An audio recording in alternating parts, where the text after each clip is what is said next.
Good morning everyone, dito sa Kanlungan Youth Mission Sunday service. And today, we will talk about John chapter 17, verse 20 to 26.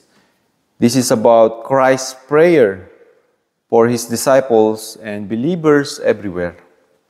And if you have your Bible, please read with me from John chapter 17, verse 20 hanggang 26. It says here in verse 20, I ask not only on behalf of the disciples, but also on behalf of those who believe in me through their word, that they may all be one, as you, Father, are in me, and I am in you. May they also be in us, so that the world may believe that you have sent me. The glory that you have given me, I have given them, so that they may be one, as we are one. I in them, and you in me, that they may become completely one, so that the world may know that you have sent me and have loved them, even as you have loved me. Father, I desire that those also whom you have given me may be with me where I am, to see my glory which you have given me, because you loved me before the foundation of the world. Righteous Father, the world does not know you, but I know you, and this know that you have sent me. I made your name known to them, and I will make it known, so that the love with which you have loved me may be in them, and I in them. So mga kapatid, itong panalangin ni Jesus Christ na ito, the importance of this prayer is yung pagkakaisa ng mga mananampalataya. Yung highlight nitong prayer ay para sa mga disciples at para sa mga believers kahit saan. Para saan? Para sa pagkakaisa. Para sa unity. Para magkaroon ng unity. Yun yung highlight ng kanyang panalangin. Ina-highlight niya ito or tinutuon niya ito hindi para sa kanya, hindi para sa Ama, kundi para sa mga disipulo at para sa mga mananampalataya sa kanya. Dahil ito yung gusto niyang mangyari sa atin. Ito yung gusto niyang mangyari sa buhay natin. Unang nais ng ating Panginoong Hesus, magkaroon tayo ng pagkakaisa. Sa paanong halimbawa niya gustong magkaroon tayo ng pagkakaisa. Pinakita niya dito na sabi niya, magkaroon tayo ng pagkakaisa kagaya ng Ama ay naging isa sa Kanya at siya ay nagiging kaisa ng Ama. Ibig sabihin, nagkakaisa sila ng layunin. Nagkakaisa sila ng puso. Nagkakaisa sila ng mission. Nagkakaisa sila ng kalooban. Diba? They are united in the Father's will. Diba? Sabi nga ni Jesus Christ, Lord, may not my will, but your will be done. Yung kalooban mo nawa yung mangyari. Ibig sabihin, kailangan nating malaman kung ano yung will ng Ama. Kung ano yung kalooban niya. And dahil dito, sa pagkakaisa nila, at pagiging isa ng mga disciple, ng mga believers sa Ama at kay Jesus Christ, ito yung magiging dahilan o ito yung magsiserve as evidence para maniwala yung sanlibutan. Diba? Iyon yung pinaka-main problem sa panahon natin ngayon. Ang hirap maniwala ng sanlibutan sa Christianity dahil una sa lahat, walang unity. Walang pagkakaisa. Walang pagkakaisa ng layunin. Or maaaring, nagagawa man natin yung kalooban ng Ama, pero tayo mismo hindi nagkakaroon ng pagkakaisa. Sabi niya dito, so that the world may believe that you have sent me. Diba? Para yung sanlibutan ay maniwala na si Jesus Christ nga ay isinugo ng Diyos. Bakit? Ano yung dahilan Di ba? Ano yung nais ng Panginoong Jesus na makita ng sanlibutan? Nananalangin siya para sa mga disciple, nananalangin siya para sa mga believer. Pero yung another main intention ng kanyang panalangin is parang totoong makita ng sanlibutan yung patungkol sa kanya. Hindi lang yung patungkol sa kanya. Makita ng sanlibutan yung kailangan mismo ng sanlibutan, ng sangkatauhan. Nakikita ng Panginoon yung buong pangangailangan ng mundo dito sa lupa. Isa lang naman yung kailangan ng mundo di ba? Kung hindi natin nalalaman yung kalooban ng Ama, hindi rin natin nalalaman yung kailangan ng mundo. Yung kailangan mo, or kailangan ng kahit na sinong kapatid mo, kaibigan mo, kapamilya mo, kamag-anak mo. Lahat tayo bihag ng ating mga kasamaan, bihag ng ating mga kawalan ng pagkakaisa, or bihag ng sarili nating mga hatol or judgment sa sarili natin, or judgment ng iba. Dahil dito, alam ng Panginoon na ang kailangan ng sanlibutan ay isang tunay na pagmamahal, isang tunay na pag-ibig. Pag-ibig na wagas, pag-ibig na tumatanggap ng kahit anong pagkakamali. Dahil ito yung nagpapatunay na totoo ngang si Jesus Christ ay sinugo ng Ama. Sa pamamagitan ng pagkakaisa, nagpapatunay ito na si Jesus Christ nga ay isinugo ng Ama.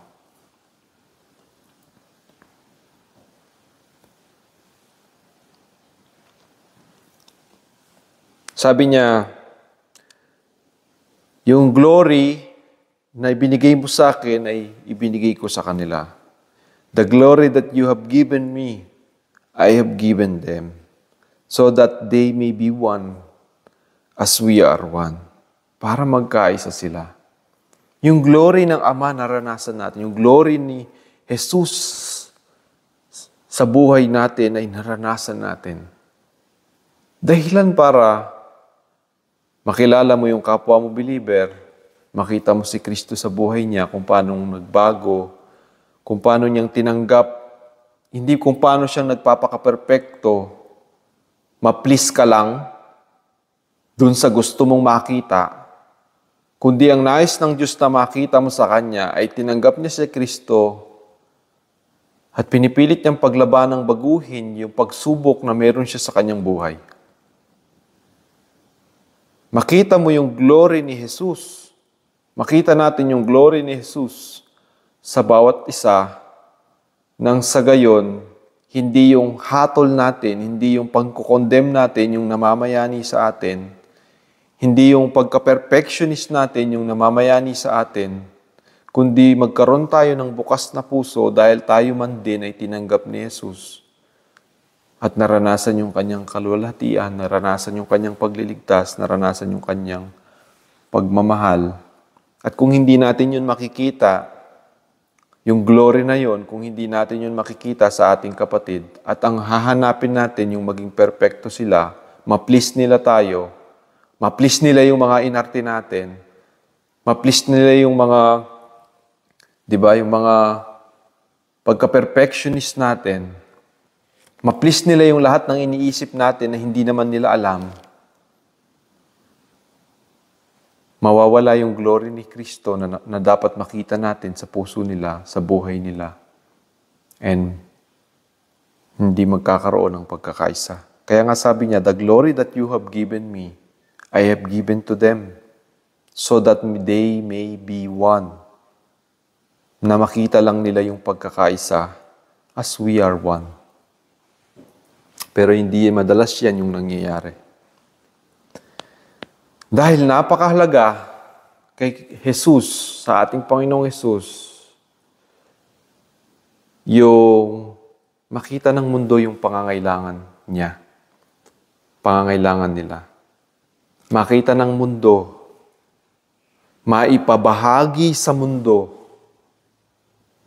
itong pag-ibig ni Jesus na isinugo dito ng Panginoon, ng Diyos, dahil alam ng Ama, ito yung kailangan ng lahat at ito yung hinahanap-hanap ng sanlibutan na hindi nila masumpungan at hindi nila mapagtagumpayan. Kung hindi makakarating yung mensaheng ito, kung hindi tayo magkakaisa, di ba? Kung hindi tayo nagiging isa doon sa kalooban ng Ama, o hindi tayo nagiging isa doon sa kalooban ni Jesus, para na lang din nating pinipigilang maibahagi itong message ni Jesus, itong regalo, itong biyaya ni Jesus na para naman talaga sa sanlibutan. Sabi niya, I in them, ako ay sumakanila, and you in me, that they may become completely one. And lahat ng iyon, para lamang sa ating pagkakaisa.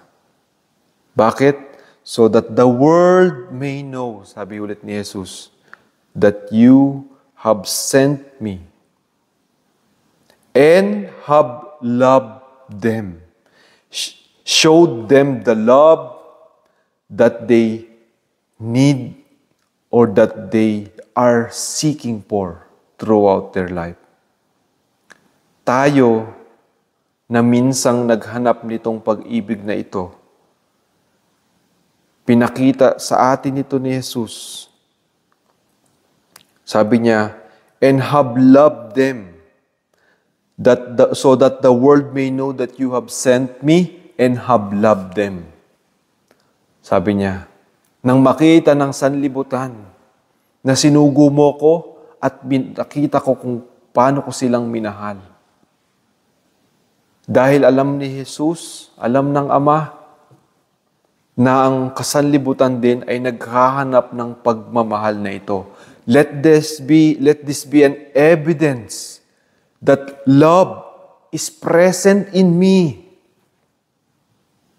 Yun yung gusto ni Jesus na makita. Love exists in me. Love is true in me. Love is real in me. That there is hope with me. Na mayroong pag-asa sa akin. Na mayroong pag-ibig sa akin.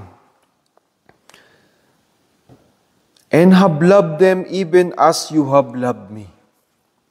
Hindi lang yung simpleng pag-ibig na parang inibig tayo ni Jesus. Ang gusto niyang makita, maging example tayo para makita ng sanlibutan na mayroong paraan sa pamamagitan ng pag-ibig. Father, I desire that those also whom you have given me may be with me where I am. Sabi niya, na nais niyang makamtan din natin yung lugar kung nasaan ang ating Panginoong Yesus. To see my glory which you have given me, because you have loved me before the foundation of the world. Righteous Father, the world does not know you. Ito yung pinaka-highlight ng prayer niya. Righteous Father, the world does not know you. Hindi ka nakikilala ng sanlibutan. Pero sa pamamagitan ko, sa pamamagitan ng pakikiisa sa akin ng mga mananampalataya, makilala kanila. Makilala sana nila natin yung Ama. Sabi niya, Righteous Father, the world does not know you. But I know you, sabi niya. And this know that you have sent me. Diba? The prayer highlight so that the world may see that this is the way Jesus is giving to the world. Ito yung paraan na binibigay ni Jesus sa sanlibutan na makita nila. That this know that you have sent me. I made your name known to them. Saan? Kanino? Sa mga disciples, sa mga mananampalataya. And I will make it known. I want to make it known. Gusto ko pang malaman niya ng lahat. So that the love which you have loved me may be in them and I in them. So that's the message of this. Ito yung mensahe, yung buong point ng mensahe dito. Na makita ng sanlibutan na ang kahalagahan ng pag-ibig dito sa mundo. Na walang ibang paraan para mabuhay kundi sundin yung pagmamahal ng Diyos. Na walang ibang paraan para maging masaya, para maging mawala yung lahat ng lungkot, magkaroon ng kaligtasan, magkaroon ng kapatawaran, magkaroon ng pagkakaisa. Walang paraan dito sa mundo na meron tayo kundi yung pag-ibig. So that's the second point of this message. Una, magkaisa tayo. Malaman ng sanlibutan na nagkakaisa tayo. Second is para makita yung pag-ibig ni Jesus.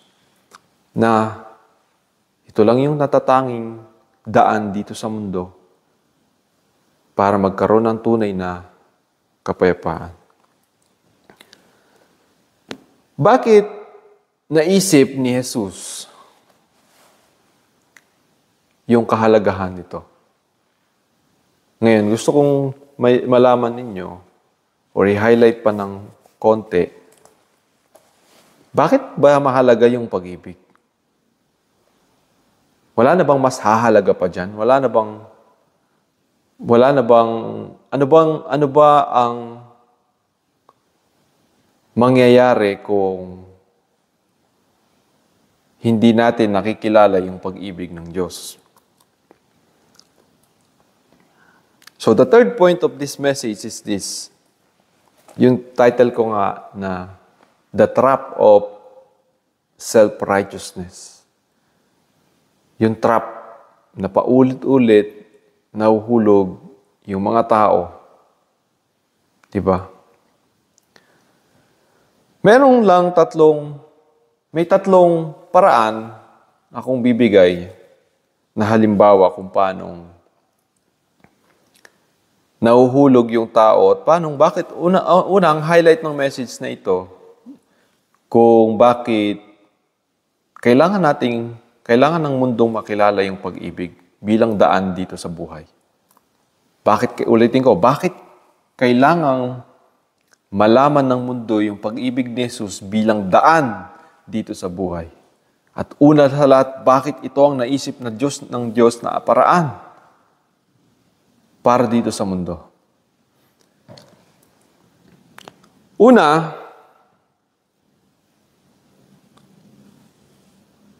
Unang dahilan, meron tayo tatlong dahilan kung paano nagiging self-righteous yung mga tao dito sa mundo. Number one is, yung knowledge of good and evil. Napaulit-ulit ko naman ang sinasabi sa inyo. Yung knowledge natin ng good and evil is one mean para maging self-righteous, di ba? May kakayahan kang malaman kung ano yung tama at mali. Kung hindi ka agree na yung knowledge of good and evil na meron ka, nakakayahan mo na meron ka, is hindi ka ginagawang self-righteous. Let's give an example, si Adan at si Eva. They are under the righteousness ng Diyos. Nung kainin nila yung knowledge of good and evil, instantly, they are now having their own self-righteousness. Diba? That's the first one. And maraming factor yung self-righteousness. We judge ourselves, we judge others. Diba? We hate others, and we hate ourselves. That's one reason for this knowledge of good and evil that we have. Paano ba nagkakaroon o lumalawak yung knowledge of good and evil natin? Namumulat tayo dito sa mundo. Nakikita natin yung ibang tao. Diba? Nagkakaroon ka ng standard kung ano yung mabuti at ano yung masama. Pero madalas, yung standard ng tao, nakakasakit sa sarili niya or sa iba. Gaya na lang nung makita mo yung itsura ng ibang tao. Bakit ako ganito? Bakit sila ganyan? Ang ganda ng damit nila. Ako, ganito ako. Ganito lang ako. Diba? Manlumo na lang ako sa sarili ko. Mag-self-pity na lang ako araw-araw. Diba? Wala ka naman problema sa mundo. Makain ka naman ng 3 beses sa isang araw. Hindi ka naman tumatakbo sa daan na nakahubad. Pero ba't mo naiisip hatulan yung sarili mo? Ba't mo naiisip kamuhian yung sarili mo? Kahit nakamuhian ka pa ng ibang tao, di ba? Kasi nandyan yung panlalait eh. May bago kang damit, papasok ka sa school, nainggit yung kaklase mo. Sabi niya, ay di bagay sa'yo yan. Naniwala ka naman, di ba? Yung inggit niya, bunga ng sarili niyang knowledge of good and evil, siya kasi mismo merong condemnation sa sarili niya and ginagamit niya yung panlalait sa iba para hindi siya laitin o ginagamit niya yung panlalait sa iba kasi una pa lang nilalait niya na yung sarili niya. Tendency, nakaka-offend siya. Kung ikaw naman ang naniniwala, nagbe-base ka lagi sa sasabihin ng iba, tendency, hindi mo na isusuot yung damit na binili mo. Nung binili mo, ang gandang-ganda ka. Nung nilait na yung damit mo, iba na yung reaction mo, di ba? Siguro kung meron lang kinokorek sa'yo, di ba? Baka naman yung damit mo talagang sobrang di ba? Kaya nga nagkakaroon tayo ng proper dress code sa loob ng simbahan. Sobrang revealing na. Baka hindi na yun panlalait. It might be a correction, di ba? The knowledge of good and evil is meant for thinking what is good. Yun naman talaga yung purpose niyan. Gawin natin yung mabuti. At kung ginagawa natin yung mabuti, hindi tayo masama. Handaan natin yan. Hindi tayo masama kung ginagawa natin yung mabuti. But, sabi ko nga, most of the time, hindi yun nagagamit sa ganong purpose. Nagagamit siya sa paghatol sa isa't isa. Ano pa? Sa pagsisinungaling. Yung knowledge of good and evil, nagagamit sa pagsisinungaling. Diba? Hindi mo directly sinasabi kung ano yung tama para maitago yung gusto mong itago. Diba? Kahit sa korte, pag nagsinungaling ka sa korte, it doesn't matter. Hindi naman nila malalaman kung ano yung totoo eh. Pero mas safe mo yung sarili mo as not guilty dun sa maling binibintang nila sa'yo kung wala naman silang sapat na ebidensya. Tama? That's the product of the knowledge of good and evil. May mga tao nare-rape. Yung korte naghahanap ng video. Saan ka ba naman makakita ng nire-rape? May video. And without that proof, without other proof,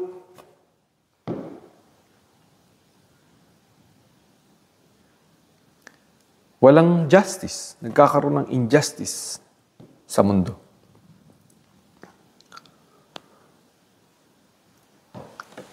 So that's the first one. Ito yung mga self-defined self-righteousness. Bunga ng knowledge of good and evil. That's the first one. Second thing na ginagamit ng tao para magkaroon ng self-righteousness is the law of God. Yung kautosan mismo ng Diyos. Yung mga salita mismo ng Diyos. Huwag natin sabihin na under grace na tayo. And lahat tayo na under grace ngayon, hindi ginagamit yung salita ng Panginoon. Kahit anong doktrina pa yan, either covenant pa yan ng grace or dispensation of grace,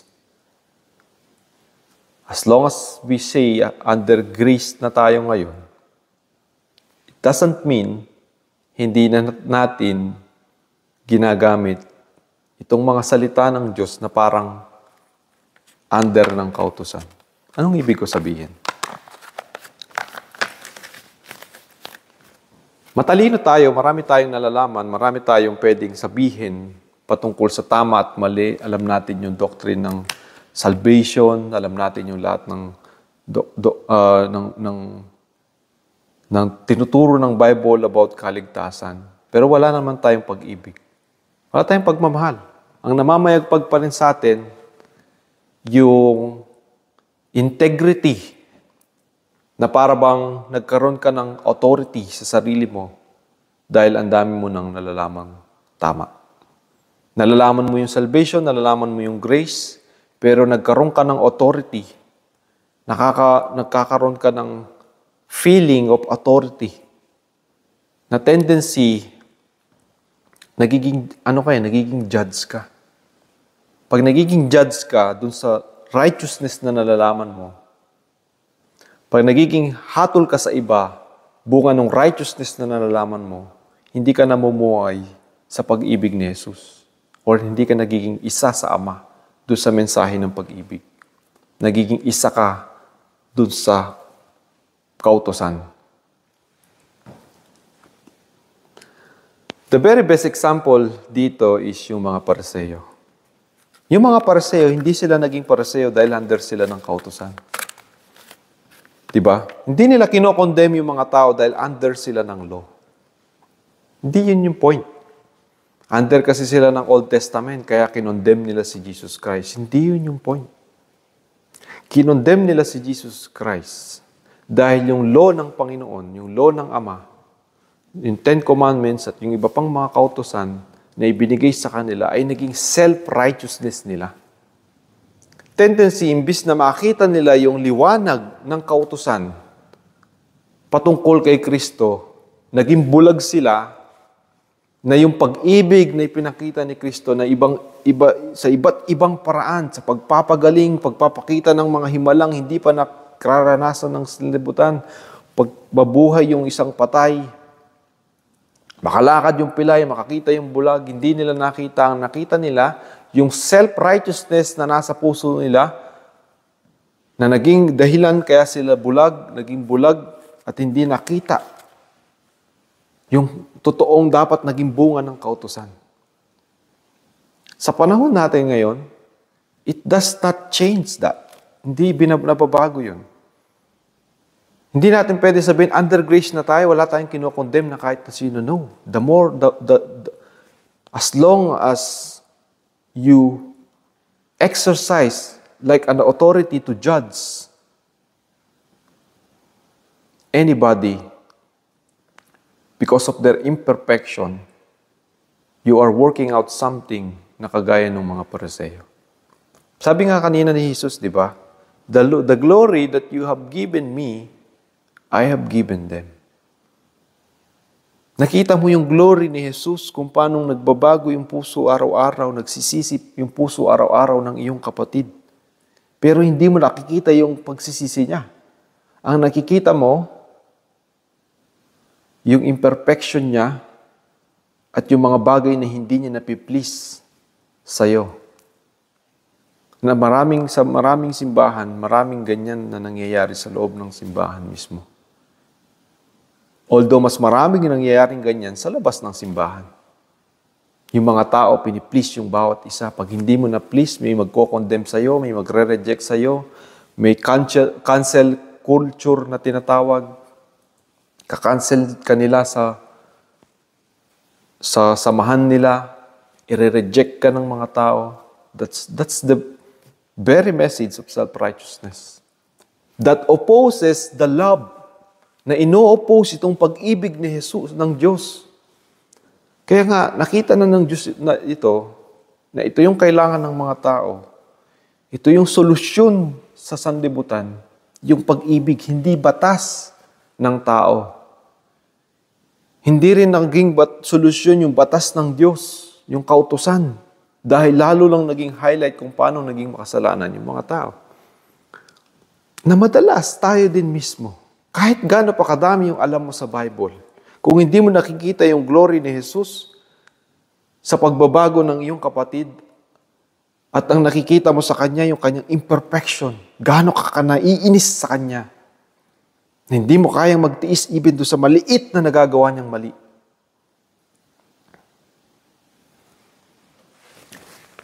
How can people have a chance to live? Diba? Marami tayong iniisip. Marami kang iniisip na pagkukulang ng iba. Na hindi naman nila nalalaman kung ano yung iniisip. Hindi naman tayo nakakabasa ng isip ng mga tao. Basta ang alam lang natin, dapat tayo magsisi, dapat tayo magbago. And regardless, kahit ikaw pa yung taong iniisipan ng mali ng iba, hindi ka rin nagkakaroon ng karapatan para isipan sila ng mali. Na parang magkakaroon ng tigmaan. Tinitignan mo yung imperfection ko, titignan ko rin yung imperfection mo. Yan yung ugali ng sanlibutan. Yan yung bagay na meron na sa sanlibutan na hindi na matanggal-tanggal. The trap of self-righteousness. Kung tinitignan ng iba yung mali nila sa'yo, gamitin mo yun para magbago ka palalo. Gamitin mo yun para magsisi ka palalo. Gamitin mo yun para makita sa'yo na hindi ka tumitingin sa mali ng iba. Huwag kang mag-self-pity kung nandyan din yung glory ni Jesus ay nasa puso mo. Hindi mo mapiplease mo yung iba kung mas napiplease mo si Kristo. Mawiwin mo yung iba kung ang winiwin mo si Jesus. At tandaan natin, dapat tayong magbago. Minsan naman talaga, totoo namang may kailangang baguhin sa puso natin, may kailangang baguhin sa pagkatao natin.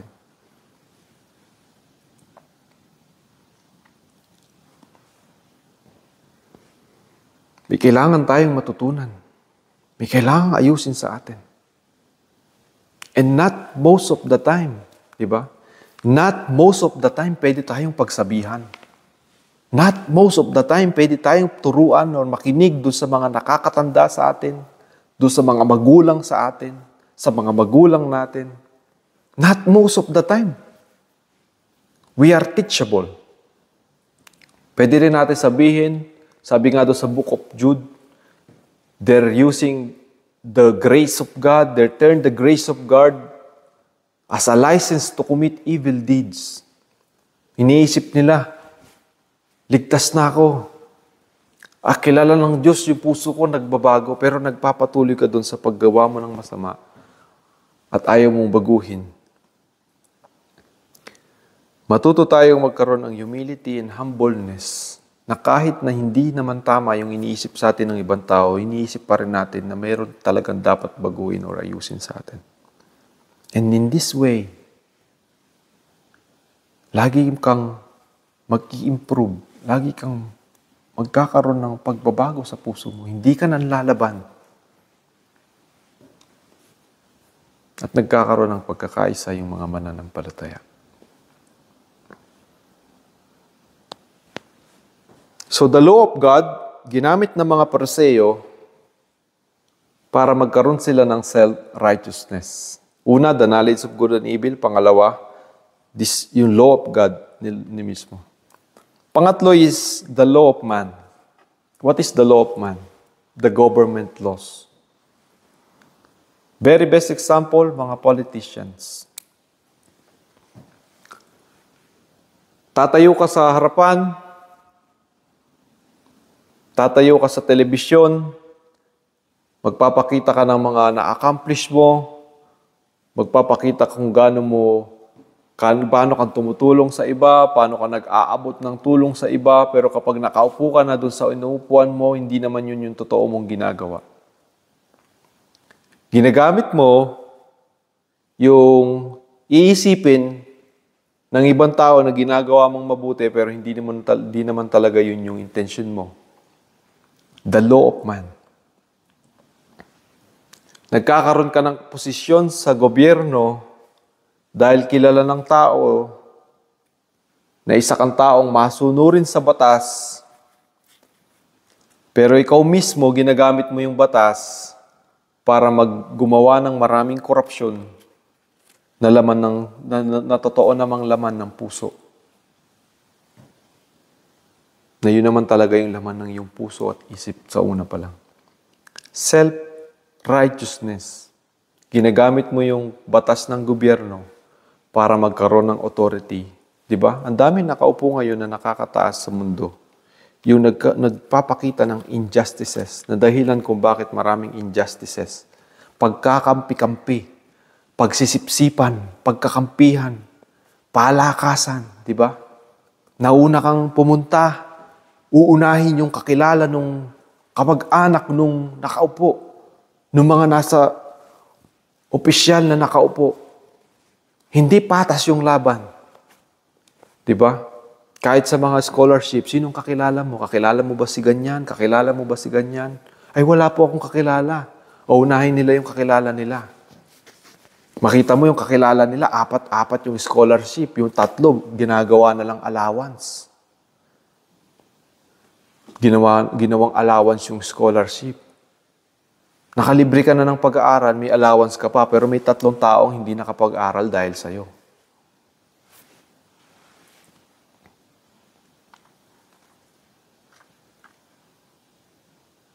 Palakasan, pasipsipan, kampi-kampihan. That's how, yun yung batas ng tao.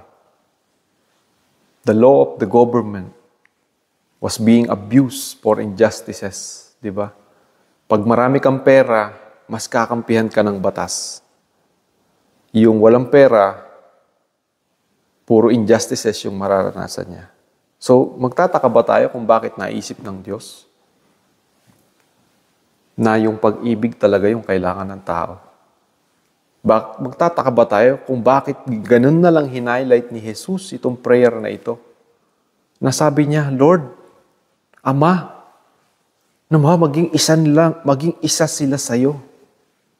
Maging isa sila sa atin. Magkaroon sila ng pagkakaisa, gaya na naging isa ako sa iyong kalooban at naging kaisa kita dito sa mundo. Naging kaisa mo ako sa kalooban mo. Na ganun din maging kaisa ko sila. Na malaman ng mundo yung pag-ibig na binigay mo. Dahil ito na lang, ito yung natatanging paraan para maipakalat yung tunay na kapayapaan. Kasi kahit pumunta pa yung tao sa sarili niyang knowledge of good and evil, pumunta pa yung tao sa kautusan ng Diyos, pumunta pa yung tao sa batas ng gobyerno, walang sino man, wala doon sa anumang yun, yung magdudulot para magkaroon ng tunay na kapayapaan. Bakit nagkakaroon ng digmaan? Diba? Batas laban sa batas. Batas ng isang bansa laban sa batas ng isang bansa. Hindi pagkakasundo. Minsan, 2 nakaupo lang yung nagtatalo. Meron lang silang hindi na pagkasundoan. Buong sambahayan ng bansa, magpapatayan sa gera. Dahil lang dun sa 2 tao na yon. Ba't di na lang sila yung magsuntukan? Diba? Di na lang sila yung mag-away. Ba't idadamay pa nila yung buhay ng marami? Para lang sa pride, para lang sa ego. Anong pag-asa meron sa mundo kung hindi makikilala ng sangkatauhan na ang pag-ibig ni Jesus, yun lang ang natatanging solusyon sa lahat ng problema dito sa sanlibutan. Lahat ng judgment, lahat ng vengeance, revenge ng tao, lahat ng dilim sa puso ng tao, yun lang yung natatanging solusyon. Sabi niya, I in them, you in me, that they may become completely one, so that the world may know that you have sent me, and have loved them, even as you have loved me. Sa verse 26, sabi niya, I made your name known to them. and I will make it known, so that the love with which you have loved me may be in them, and I in them. Yun yung pinaka-best message or pinaka-strongest prayer na nakita natin dito na pinanalangin ni Jesus. Napaka-strong ng prayer na ito. Napaka-laki ng purpose na gustong ipakita ni Jesus. Bakit niya ito ipinapanalangin? Doon palang nagkatawang tao siya.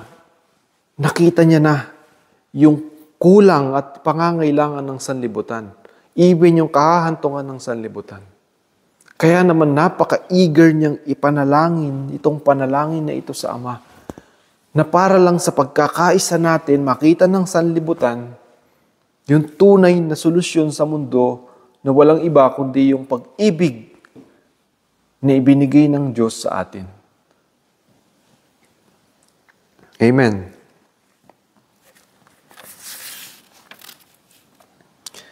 Yung knowledge of good and evil, yung law ng Panginoon, yung law ng tao, meron silang, they have one thing in common. And what is that? They are made for the purpose of loving one another. Pagkakaisa. Yung kautusan ng Diyos, anong totoong purpose niyan? Pagkakaisa. Yung batas ng isang bansa, anong purpose niyan? Pagkakaisa.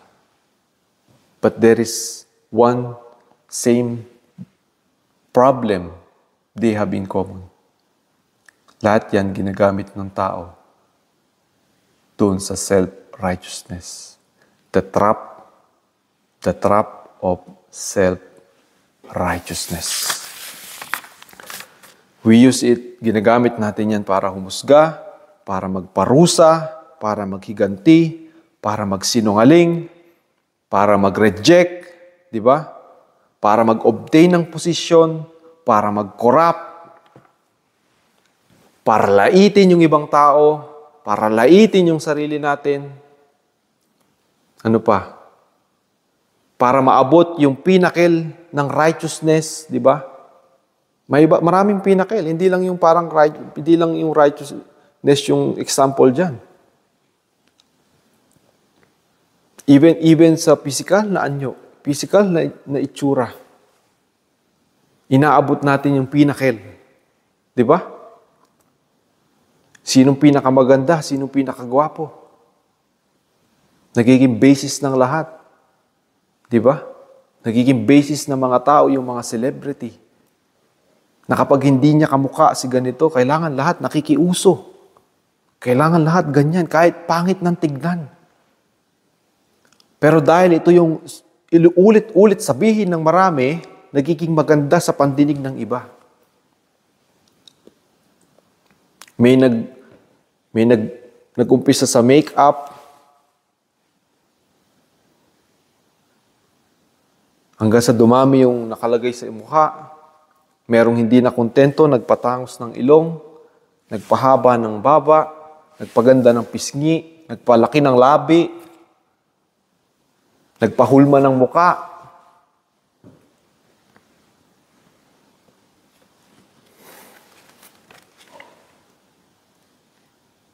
Hanggang makakamtan mo yung pinnacle na ikaw yung maging basis ng lahat pagdating sa kagandahan. The trap. You are falling into the trap of self-righteousness. Physical yun. But still, it is another trap of self-righteousness. Bakit? Ginagamit yung itsura para yung iba mahusgahan. Even yung sarili. Para yung iba, ikaw yung maging basis. Bakit ka nagiging basis? Kasi pag gumanda ka, ma-judge sila. I-judge nila yung sarili nila. Hindi naman gusto yon.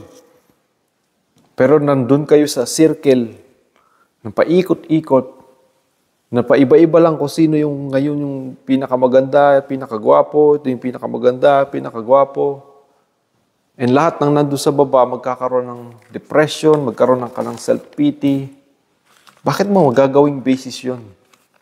Lalo na kung mananampalataya ka ng Panginoon.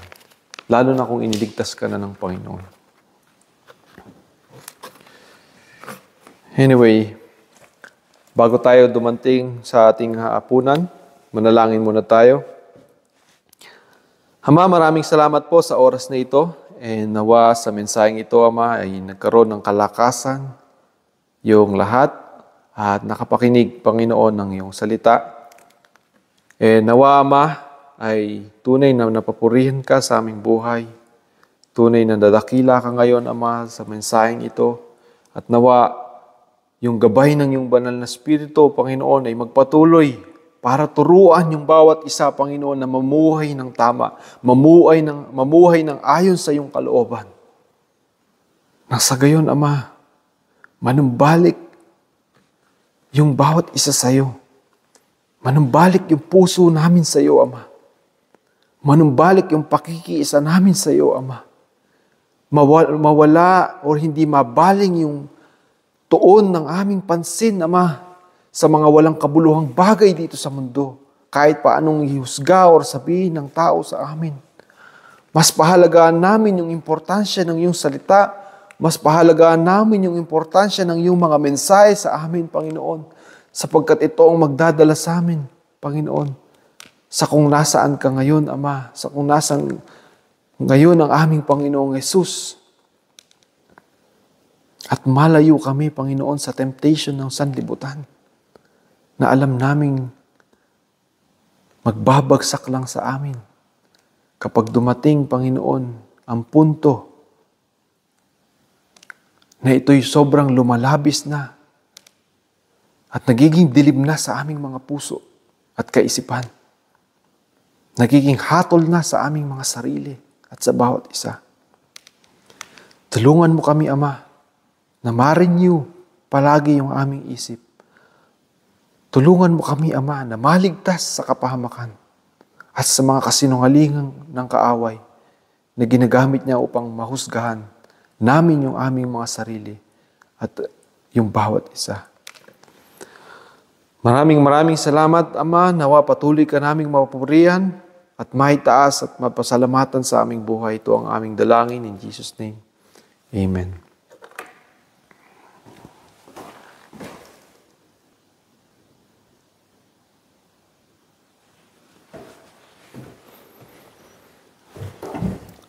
Ay, kung hindi pa kayo nakapaghanda, post nyo na lang muna yung video. And i-prepare yung inyong mga gamit pang communion.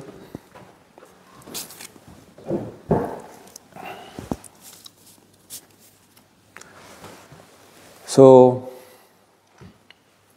nais kong basahin sa aklat ng Exodus chapter 12 verse 1 to 18 kung paano nagumpisa yung tradisyon ng tinatawag na Passover ng Panginoon. Dahil itong tradisyon na ito ng Passover, dito din nagumpisa yung tinatawag natin ngayon na Holy Communion na ipinakita ng ating Panginoong Hesus dun sa huling hapunan na nakasama siya ng kanyang mga disipulo. Sa Exodus chapter 12 verse 1 to 18, sabi dito, "The Lord said to Moses and Aaron in the land of Egypt," do sa lugar ng Ehipto, nung nasa Ehipto pa ang mga Israelite, sabi niya, "This month is to be your beginning of months." Ito yung simula ng inyong buwan na magiging taon ninyo. "It will be your first month of the year.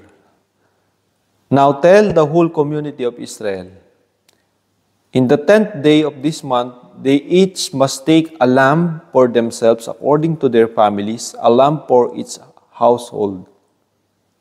So, inutusan sila ng ama na kumuha ng tupa sa bawat daw tahanan. So, ibig sabihin, yung tradisyon na gustong pakita ng ama dito is nasa tahanan, sa bawat household.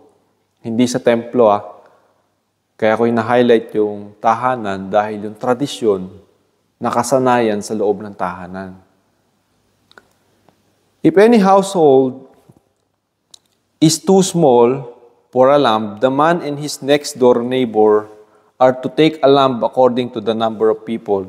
You will make your count for the lamb according to how much each one can eat. So, naghati-hati sila. So, parang ang gusto lang ipakita ng Panginoon dito, yung tradisyon. Ay ito yung maging tradisyon, ito yung maging kaugalian. Your lamb must be perfect. Siyempre, yun yung requirement. A male, 1 year old, you may take it from the sheep or from the goats. You must care for it until the 14th day of this month. And then when the whole community of Israel will kill it around sundown, they will take some blood and put it in do sa poste ng pintuan ng bahay, do sa amba ng pintuan ng bahay. On the top of the door frame of the houses where they will eat it. They will eat the meat the same night. They will eat it roasted over with fire, with bread made without yeast and with bitter herbs. So kinain nila yung tinapay, yung roasted na sheep or goat na may kasamang tinapay na walang pampalsa. Then fast forward, this is how you are to eat it. Ganito nyo ito pa kakainin, sabi ng Panginoon. Magbihis kayo na parang may lakad kayo, dressed to travel, your sandals on your feet, and your staff in your hand. You are to eat it in haste. It is the Lord's Passover. So, in short, mga kapatid, nung time na pinalaya ni Yahweh yung mga Israelites sa Egypt, sa kamay ng mga Egyptian, ang number one na ginawa niya, itong Passover, yung dugo ng tupa na nilagay dun sa pintuan. So anytime, nung time na dumating yung pang-10 salot, hindi pumasok yung salot or yung kamatayan sa bawat tahanan ng mga Israelites dahil dun sa palatandaan ng dugo ng tupa. And yun nga, ang gusto kong i-highlight dito, ginawa ito ng Panginoon para gawing alaala at tradisyon. Ginawa ito binigay ito sa kanila ni Yahweh para maging alaala at tradisyon nila habang buhay. So, nung time na dumating si Jesus, sabi niya sa Luke 22 verse 8, sabi niya, Jesus sent Peter and John saying, "Go, prepare the Passover for us to eat." Ihanda nyo na yung Passover para kumain tayo. So, naghanda sila ng Passover at yun nga, meron din doon tinapay. And kung Passover yun, for sure, meron din doon lamb.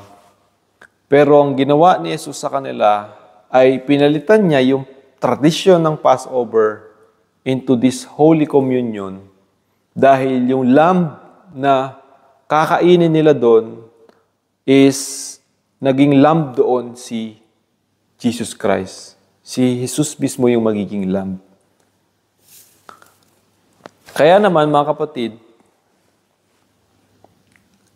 ang nais ko lang i-highlight dito is itong celebration or paggawa ng pag-celebrate ng communion, it is a tradition. No. It is a tradition na gusto ng Panginoong Hesus na i-enjoy natin bilang mga mananampalataya. It doesn't matter kung nasa loob tayo ng tahanan or nasa loob tayo ng simbahan. Ang gusto lang niya na pinakamensahe, sabi niya, gawin ninyo ito bilang pag-alala sa akin. Dahil nung panahon ng mga Israelita, sa bawat tahanan, inaalala nila yung Passover as tradition. Nagigets niyo yung point ko? Pwede kayong gumawa ng kahit anong mga bagay dyan sa inyong tahanan. Let's say, gumawa kayo ng games, gumawa kayo ng party, and then isama natin, ang nais ng Panginoong Hesus, isama natin. Ganun yung ginagawa ng mga Israelites noon eh. Nagre-recite sila ng Bible verse, ng scripture. Bawat isa may mga hinandang scripture, or yung bawat isa mayroong mga hinandang mensahe para sa isa't isa. Bago nila kainin yung Passover, may bibigay silang message, may message sa mother nila, message sa father nila. Maghanda ka ng letter, love letter para sa tatay mo, sa nanay mo, sa kapatid mo.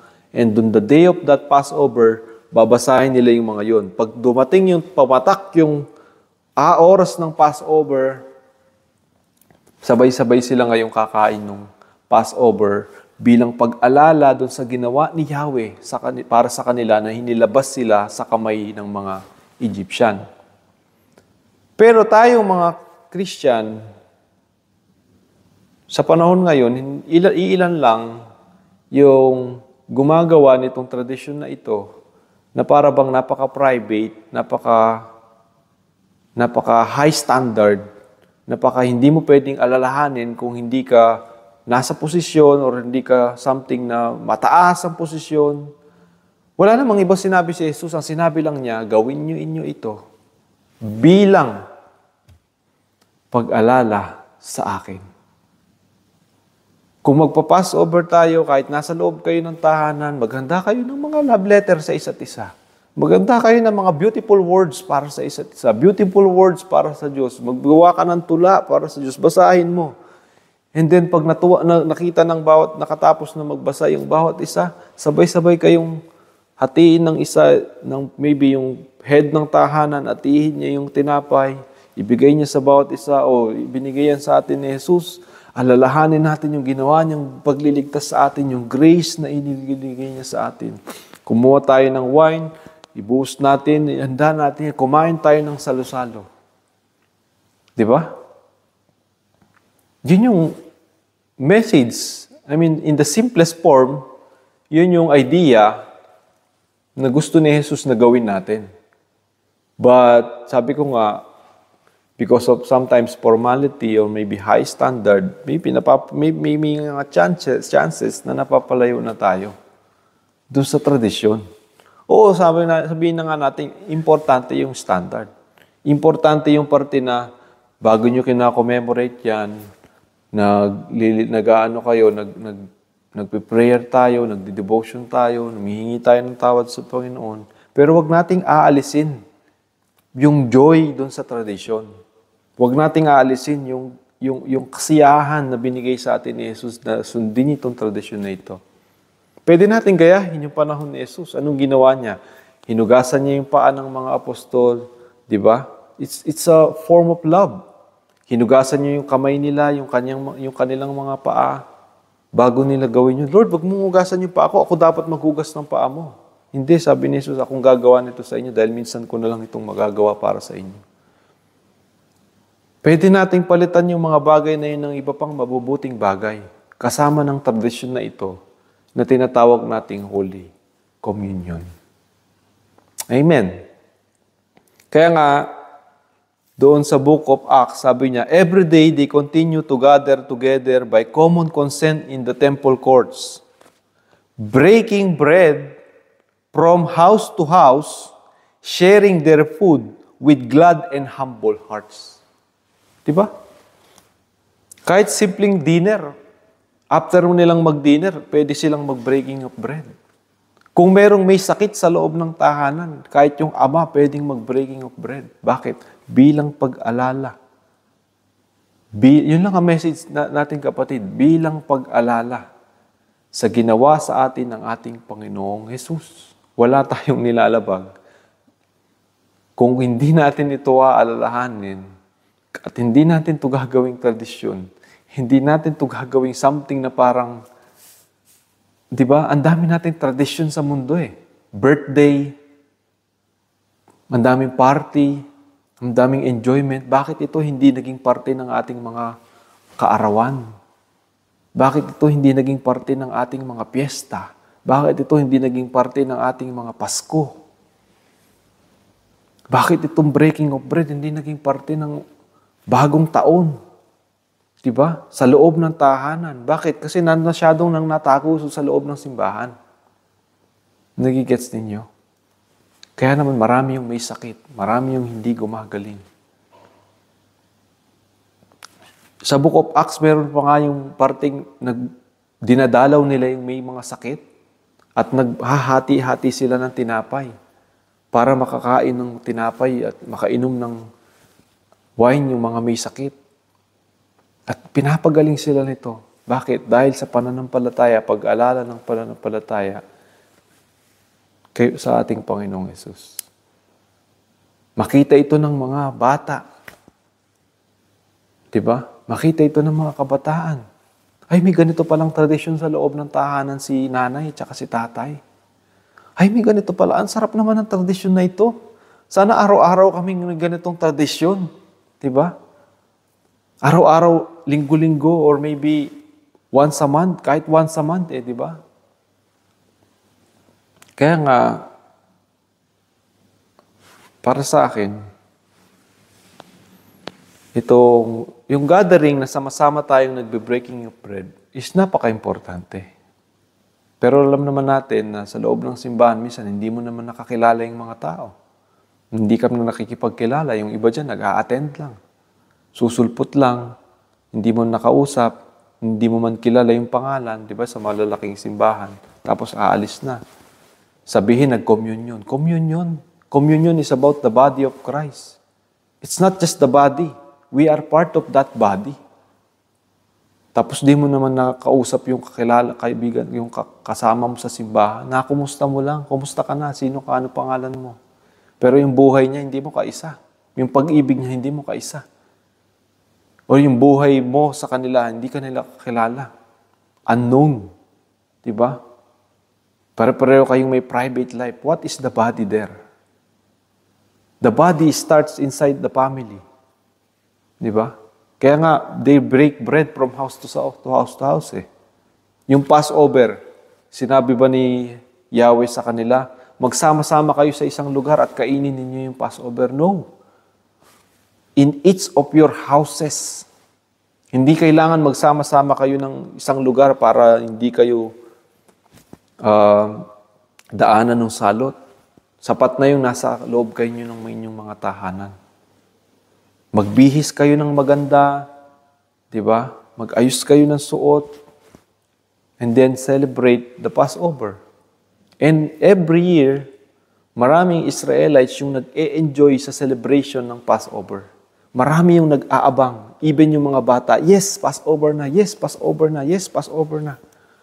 E what more yung ating Holy Communion? Diba? Walang tradisyon. Walang kasense minsan yung nagiging outcome. But di tayo mag-party, diba? Na merong ganitong celebration. Doesn't matter kung sino yung gagawa niyan. The most important thing is maalala natin yung ginawa ni Jesus. And nawa yun din yung matutunan ng lahat ng iba pang mananampalataya. And let's influence this kind of tradition. Baka magtaka yung ibang mananampalataya, nag-communion kayo sa loob ng tahanan. Eh yung masamang celebration, ginagawa natin, bakit yung mabuti hindi natin magawa? Hindi natin pwedeng gawin. Di ba? Maraming pwedeng mag-question, ay bawal yan, hindi nyo yung dapat gawin dyan. Ano lang dapat yung gumagawa niyan? Pero yung mga masasamang celebration, hindi naman nagbabawal. Wala naman nagbabawal. Kapag di natin ipamana, even sa mga kabataan, even sa mga batang maliliit na nakakakita ng tradisyon na ito, yung importansya ng tradisyon. Anyway, kung handa na kayo dyan, basahin natin sa Aklat ng Korinto, chapter 11, verse 24 to 26. Ito yung magandang pagkakasabi. Sabi niya,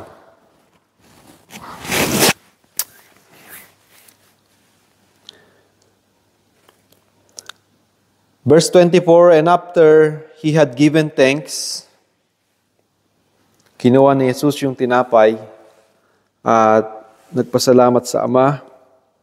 Ama, maraming salamat dito sa tinapay, Panginoon, na ibinigay mo sa amin bilang pag-alala, Panginoon, ng iyong katawan. Bilang pag-alala ng paghahantog mo ng iyong katawan, ng iyong buhay para sa amin. Sa pamamagitan nito, maalala namin ang pagkakaisa-isa sa iyo. Maraming salamat, Ama, sa tinapay na ito. Hindi ko sure kung na-distribute na ninyo yung tinapay dyan. Nawa, na-distribute nyo na. And after he had given thanks, he broke it and said, pinutol niya yung tinapay. Sabi ng Panginoon, Jesus, this is my body, which is for you. Do this in remembrance of me. Sabay-sabay natin kainin yung mga tinapay. Maraming salamat, Lord. Lord, thank you. Salamat.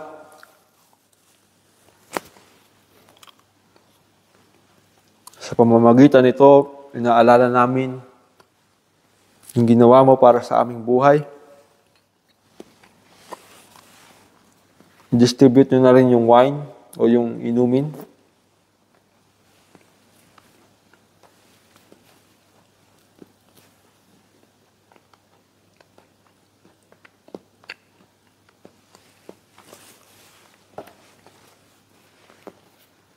Alam ko, naka-Skyplex lang kayo dyan. Nawa next time mapaghandaan natin kung mapaghandaan ninyo. Mag-bake kayo ng tinapay kung wala kayong mabiling ganito. Madali lang naman iprito yan sa kawali.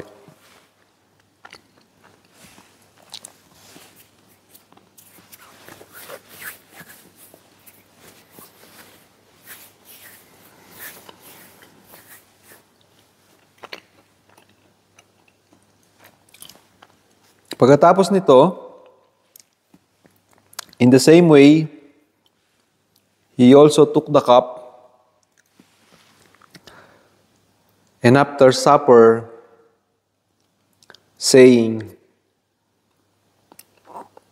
this cup is the new covenant in my blood.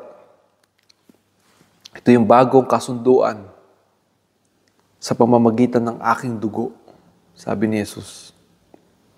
Covenant.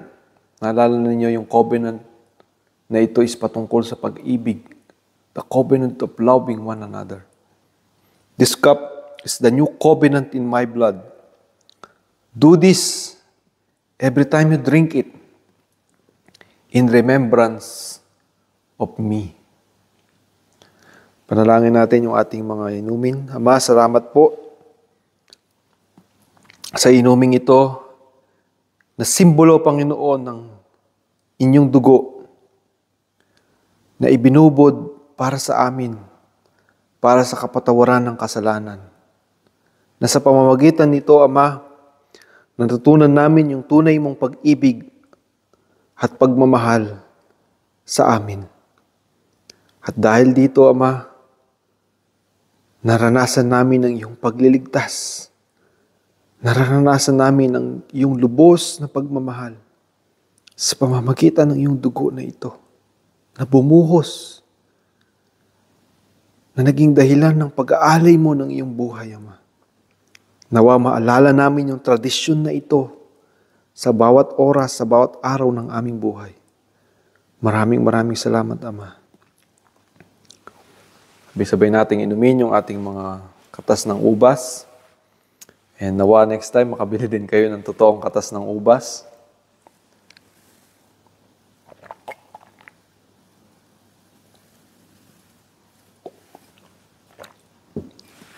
For every time you eat this bread and drink the cup, you proclaim the Lord's death until He comes. Yun yung mensahe ng ating communion ngayon. So kung tapos na din kayo dyan, sabay-sabay tayong manalangin. Ama, maraming salamat po, Panginoon, sa ibinigay mong handog sa amin. Nawa talagang maalala namin ito palagi, Panginoon. Maalala namin itong gawin sa aming mga tahanan. Maalala namin itong gawin sa aming mga okasyon, Ama. Na maging parte ito ng aming mga tradisyon. Makilala kami dahil dito, Ama. Makilala kami bilang mga taong nagsiselebrate ng iyong communion sa aming mga tahanan. Mga taong nagsiselebrate ng communion sa mga okasyon na at mga gawain, Panginoon, na nagkakasiyahan kami. Sapagkat kahit ano pang kasiyahan, Panginoon, ay walang makahihigit sa kasiyahang ibinigay mo sa amin. Kaya't maging parte, Panginoon, ng aming mga salusalo, ng aming mga pagdiriwang, ng aming mga selebrasyon at mga okasyon, itong tradisyon na ito, Ama, nang makita ng mga tao kung gaano namin inaalala ang iyong pag-ibig sa amin. Maraming salamat, Ama, sa kapangyarihan at gabay ng banal na Espiritu. Ikaw lang nawa ang napapurihan, na itaas at nadakila. Ito ang aming dalangin in Jesus' name. Amen. So guys, maraming salamat. And yun nga, kung nandito kayo, ito sana yung pwede nyong pagsalu-saluhan. Baka akala nyo, fake to, totoo to, no? Yun nga, pwede ko siyang i-share sa inyo kung nandito kayo, kaso wala kayo dito.